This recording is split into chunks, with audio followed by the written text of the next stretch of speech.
Hi guys, അപ്പോൾ നമ്മൾ കുറേ പേരൊക്കെ ഏറെ നാളായിട്ട് കാത്തിരുന്ന എമ്പുരാൻ്റെ ടീസർ, അതായത് ലൂസിഫർ 2 എമ്പുരാൻ്റെ ടീസർ ഇന്ന് ലോഞ്ച് ആയിരിക്കുകയാണ്. ആശീർവാദ് ഫിലിംസിൻ്റെ 25th ആനിവേഴ്സറി കൂടിയായിരുന്നു ഇന്ന്. അപ്പോൾ ആ ഒരു ആനിവേഴ്സറി സെലിബ്രേറ്റ് ചെയ്യുന്നതിൻ്റെ ഇവൻറ്റിൻ്റെ ഭാഗമായിട്ട് ലേ മെറിഡിയനിൽ വെച്ച് ഒരുപാട് സെലിബ്രിറ്റീസിൻ്റെയും ഇതിൻ്റെ കാസ്റ്റ് ക്രൂ അവരുടെയൊക്കെ പിന്നെ ഫാൻസിൻ്റെയും ഒക്കെ സാന്നിധ്യത്തിൽ വെച്ചിട്ടാണ് ഈ ടീസർ ലൈവായിട്ട് ലോഞ്ച് ചെയ്തിട്ടുണ്ടായിരുന്നത്. അറ്റ് ദ സെയിം ടൈം പാരലി യൂട്യൂബിൽ 7/7 ഇന്ന് വൈകിട്ട് 7/7 ടീസർ ഒഫീഷ്യലി ലോഞ്ച് ആയത്. അപ്പോൾ അതിൻ്റെ ഒരു റിയാക്ഷൻസ് ഷെയർ ചെയ്യാൻ വേണ്ടിയിട്ടാണ് ഇങ്ങനെ ഒരു വീഡിയോ ചെയ്യുന്നത്. ഫസ്റ്റ് ഓഫ് ഓൾ ആ ഒരു ടീസർ 2 മിനിറ്റിൽ കൂടുതൽ വന്ന ആ ഒരു ടീസർ കണ്ടു. അപ്പോൾ സീരിയസ്ലി ഒരു ഹോളിവുഡ് സിനിമ കാണുന്ന, അതായത് റിച്ച് ആയിട്ടുള്ള ഫ്രെയിംസ് നിറഞ്ഞിട്ടുള്ളൊരു ഹോളിവുഡ് സിനിമ കാണുന്ന ഫീലാണ് എനിക്ക് കിട്ടിയത്. അപ്പോൾ എനിക്ക് വളരെയധികം സന്തോഷം എന്താണെന്ന് വെച്ചാൽ മലയാള സിനിമയുടെ റേഞ്ച് ഓരോ വർഷം അല്ലെങ്കിൽ ഓരോ സിനിമകൾ ഇറങ്ങുമ്പോൾ കൂടി വരികയാണ്. അപ്പോൾ ആ ഒരു റേഞ്ചിനെ വേറൊരു ലെവലിലേക്ക്, ഒരുപക്ഷെ ലോകോത്തര നിലവാരത്തിലേക്ക് എത്തിക്കുന്ന രീതിയിലാണ് എമ്പുരാൻ്റെ ടീസർ നമുക്ക് പ്രോമിസിംഗ് ആയിട്ട് വരുന്നത്. അതാണ് എനിക്ക് ഫസ്റ്റ് പറയാനുള്ളൊരു കാര്യം.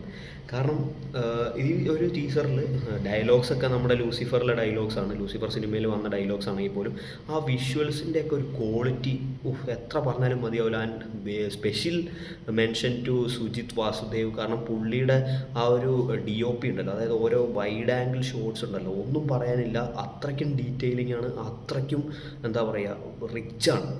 കണ്ടൻറ് വൈസ് ആയിക്കോട്ടെ, ക്വാളിറ്റി വൈസ് ആയിക്കോട്ടെ, ഭയങ്കരമായിട്ട് റിച്ചാണ്. എക്സ്ട്രീംലി എനിക്ക് അങ്ങനെയാണ് പേഴ്സണലി ഫീൽ ചെയ്തത്. ആൻഡ് എസ്പെഷ്യലി കുറേ ആ ഫയർ ഷോട്ട്സ് ഒക്കെ, അതിൻ്റെ അകത്ത് ലാലേട്ടൻ മുണ്ട് മടക്കി കുത്തിയിട്ട് ഇവരുടെ പുള്ളിയുടെ ബാക്ക്ഗ്രൗണ്ടിൽ പുള്ളിയുടെ ആംഡായിട്ടുള്ള ഫോഴ്സ് നിൽക്കുന്ന ഒരു ഷോട്ടൊക്കെ ഉണ്ട്. അതൊക്കെ തിയേറ്ററിൽ വരുമ്പോൾ ഉണ്ടാകാൻ പോകുന്ന ഓളത്തെ പറ്റി ഞാൻ ചിന്തിച്ചു പോകുമായിരുന്നു. ആൻഡ് അതേപോലെ ഒരുപാട് ടീസർ കാണുമ്പോൾ മനസ്സിലാവും, അങ്ങനെ ഒരുപാട് വൈഡായിട്ടുള്ള നല്ല റിച്ച് ക്വാളിറ്റി ഫ്രെയിംസും നല്ല കുറേ സീൻസ് എനിക്കതിൽ നിന്ന് പേഴ്സണലി ഇഷ്ടപ്പെട്ടു. പിന്നെ background score also it's good. പിന്നെ ഇത് കണ്ടിട്ട് നമുക്ക് സിനിമയെ പറ്റി കൂടുതലായിട്ടൊന്നും പറയാൻ പറ്റില്ല, കാരണം ഇറ്റ്സ് ജസ്റ്റ് എ ടീസർ. ഇനി ട്രെയിലർ വരാനുണ്ട്, പടം വരാനുണ്ട്. സോ പടം വന്നു കഴിഞ്ഞിട്ട് സ്വാഭാവികമായിട്ടും അഭിപ്രായങ്ങൾ ഷെയർ ചെയ്യുന്നതാണ്.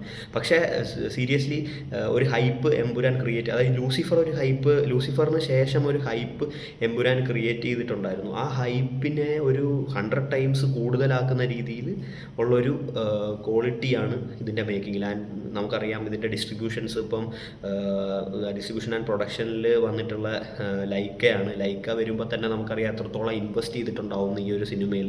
അപ്പോൾ ആ ഇൻവെസ്റ്റ്മെൻറ്റിന് പറ്റിയൊരു ഔട്ട്പുട്ട് അവർക്ക് തരാൻ പറ്റിയിട്ടുണ്ടെങ്കിൽ സ്വാഭാവികമായിട്ടും പല റെക്കോർഡ്സും നമുക്കറിയാം. മോളിവുഡിലെ റെക്കോർഡ് മേക്കറും ബ്രേക്കറൊക്കെ മോഹൻലാലായിരുന്നു.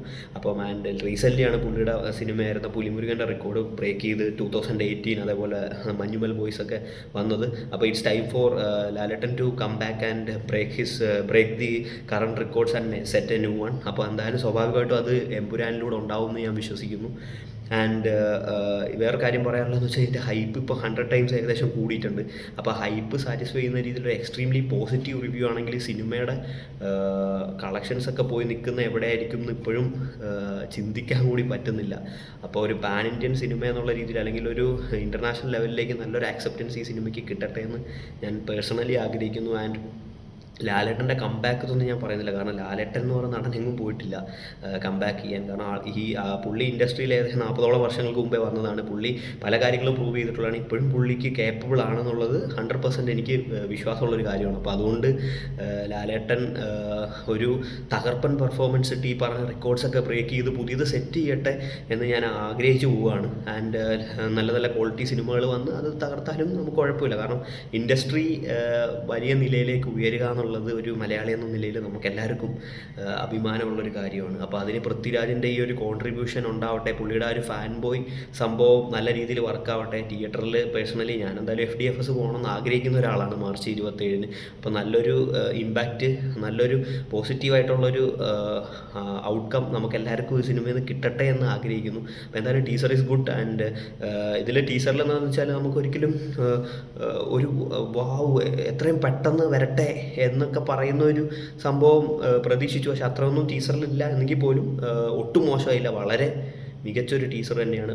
കൺവിൻസിങ് ആണ്, പ്രോമിസിങ് ആണ്. അപ്പോൾ അത് ആ ഒരു ഔട്ട്പുട്ട് സിനിമയിലൂടെ പൃഥ്വിരാജിനും അതേപോലെ നമ്മുടെ കംപ്ലീറ്റ് ആക്ടർ മോഹൻലാലിനും അതിൻ്റെ മറ്റ് അണിയറ പ്രവർത്തകർക്കും ആശീർവാദ് ഫിലിംസിനും ലൈക്ക പോലുള്ളവർക്കൊക്കെ തരാൻ സാധിക്കട്ടെ. ആൻഡ് അടുത്ത കാര്യം എന്ന് വെച്ച് കഴിഞ്ഞാൽ ഇതിൻ്റെ ഡിസ്ട്രിബ്യൂഷൻ കർണാടകയിലെ ഹൊമ്പാല ഫിലിംസാണ്, ലൈക്കയുണ്ട്. അപ്പോൾ അത്രയും ബിഗ് ടീംസ് സിനിമ എടുത്തേക്കുന്നതുകൊണ്ട് ഭയങ്കര അധികം പ്രതീക്ഷയിലാണ്. അപ്പോൾ ആ പ്രതീക്ഷകളൊക്കെ നമുക്ക് എന്താ പറയുക മീറ്റ് ചെയ്യാൻ ഈ ടീമിന് സാധിക്കട്ടെ. All the best. അപ്പോൾ എന്തായാലും ടീസറിൽ ഞാൻ ഹൈലി സാറ്റിസ്ഫൈഡ് ആണ്. ആൻഡ് എനിക്ക് വളരെയധികം ഇഷ്ടപ്പെട്ടു. എല്ലാവരും ടീസർ കാണുക, കണ്ടവരൊക്കെ അഭിപ്രായം ഷെയർ ചെയ്യുക. Thank you.